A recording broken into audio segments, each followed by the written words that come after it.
I recently discovered a Romanian painter who made me stop scrolling. And if I'm being honest, I haven't always paid much attention to Romanian painters. It's only in the last 2 or 3 years that I really started looking at them closely. The painter I discovered is Petru Vintilă, and he is a naïve artist, a great one. Let's take a look at his painting, The Wedding. We can see the bride, the groom, and the priest sitting right next to them. This already tells us a lot. This is not just a romantic event, it's a socially sanctioned one. The scene clearly takes place in a rural area inside a house. If you look above, hanging on the wall behind the bride and groom, you can see traditional Romanian ceramic plates, the kind you would typically find in village homes. If we move our eyes slightly to the left and downward, we notice children leaning out of an open window.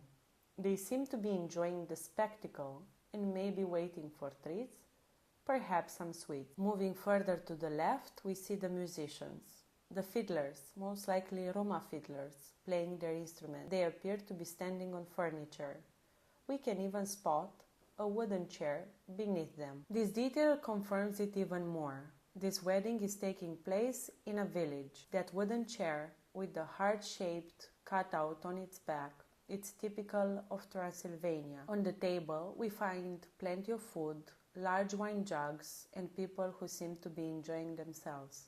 They raise their glasses for the well-being of the newlyweds, wishing them a long and happy marriage, blessed with many children, as was common in rural Romania in those days. The guests are wearing their best clothes, men in suits and ties, not something villagers would wear every day. These were outfits reserved for special occasions, especially weddings. One curious detail for me is in the right corner of the painting, where we see pyramids of oranges. I don't know exactly when this painting was made. I couldn't find a year, but Vintilă lived between 1922 and 2004, and oranges in communist Romania were extremely rare. For many people, they were something you could only buy for Christmas. Now, if we look at the women wearing kitchen aprons, bringing more food to the table, it's clear that they are villagers helping out. Traditionally, the entire community took part in the preparation of a wedding.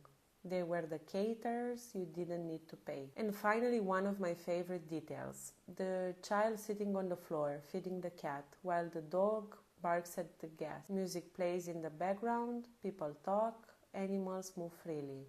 What a scene! This painting speaks about community without romanticizing it. This is a wedding as a social structure, not an emotional climax like we imagine weddings today. We don't really know if people are happy, and that's the point. Marriage back then was a social pillar. You had to get married. You had to have children. You had to work the land and follow the rules of this entire universe, the village. And for many people, the village was the entire universe.